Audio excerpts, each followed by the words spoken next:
and, without saying another word, summoned Beru. The moment the shadow ant materialized, the atmosphere in the gymnasium shifted, but despite the crushing weight of his aura, Hae-In stood firm. Beru, ever loyal to Jinwoo, awaited confirmation of his orders. Jinwoo commanded him to defeat Hae-In, but made one thing clear: she must not be harmed. With his mission set, Beru unleashed a thunderous battle cry that shook the gymnasium. His blade-like claws extended menacingly from his fingers, ready to strike. Just as the tension peaked, Jinwoo's stern voice cut through the silence, reminding Beru of his command. Hearing his liege's instruction, Beru immediately retracted his claws. In that instant, Hae-In saw an opening and moved to seize the moment, but before she could react, Beru vanished from her sight. An icy shiver ran down her spine. She had seen this move before, on Jeju Island. She steeled herself, refusing to fall for the same trick twice. Beru reappeared behind her, his presence looming over her, but this time, she was ready. Her blade lashed out in a flurry of precise strikes. Dozens of slashes cut through the air, yet not a single one landed. Beru dodged effortlessly, his form unmoving, his gaze impassive. The overwhelming difference in their power became painfully clear. No matter how fast or how precise her attacks were, they simply couldn't reach him.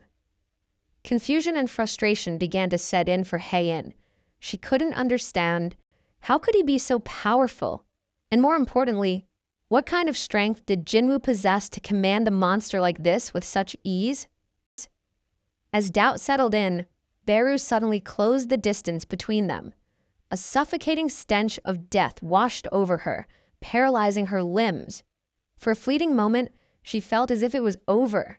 But instead of attacking, Beru released a terrifying roar. The force of his magic power sent Hae-In skidding backward, momentarily stunned.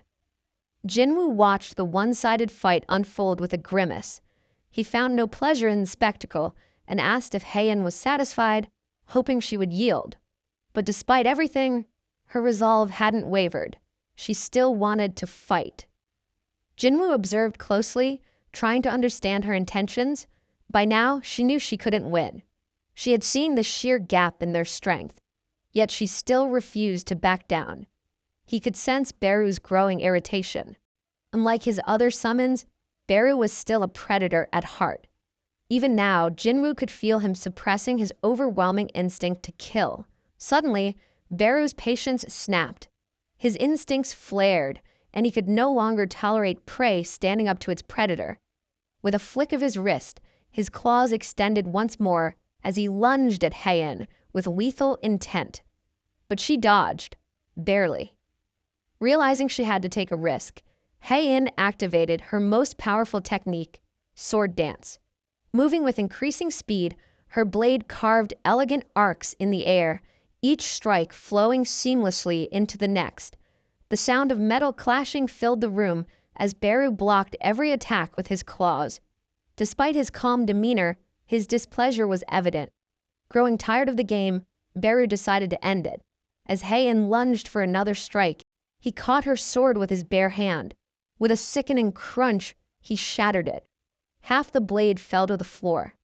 But Hae-In didn't hesitate. She channeled all her remaining magic power into the broken weapon, its jagged edge glowing with an intense light. She was about to unleash a skill she had never used before, Blade of Light. Seeing her chance, Hae-In thrust her glowing weapon toward Beru, who had briefly lowered his guard after breaking her sword. Watching from the sidelines, Jinwoo's eyes widened. Something was wrong. In that brief moment, Beru's mind reset. Jinwoo's command to avoid harming Hae-In was overridden, and an old, deeply ingrained instinct from his previous life resurfaced: annihilate all enemies. To Beru, Hae-In was no longer an opponent. She was prey. Claws outstretched, Beru launched himself at Hae-In with terrifying speed, intent on ending her. She froze, her instincts screaming at her, but it was too late to react. Just as his claws were about to reach her, Jinwoo intervened. In a blur, He caught Beru's attack with his bare hands. Beru trembled as his gaze met Jinwoo's. Realizing his mistake, he leaped back, dropping to the ground, begging for